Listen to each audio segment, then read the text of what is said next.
जी अस्सलाम वालेकुम वाला एग्रीकल्चर यूट्यूब चैनल पर खुश आमदीद कहते हैं सब भाइयों को।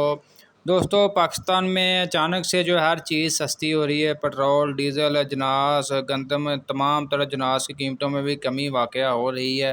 इसी के साथ साथ जो है खादों की कीमतों में उसी के मतलब मुतबादल जो है इजाफ़ा हो ही जा रहा है। यानी कि आपको पता है यूरिया की फ़िलहाल ज़रूरत है, उसका रेट बढ़ रहा है, जबकि डीएपी का रेट थोड़ा सा कम हो रहा है फ़िलहाल जो है, क्योंकि डीएपी का कंट्रोल रेट तकरीबन 11,100 रुपये तक है, जबकि वो मार्केट में आज भी तकरीबन 9500 से लेकर 9600 रुपये तक जो है 50 kg का बैग मार्केट में फ़रोख्त हो रहा है।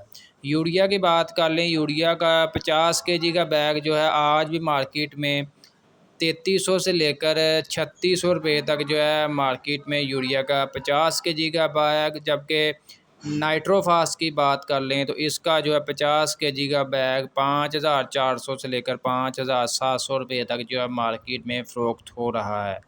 तो दोस्तों, ये थी आज की खादों के हवाले से अपडेट कि आज ज़मींदारों को मार्केट में खादों का क्या रेट्स मिल रहा है, क्या सूरत हाल है।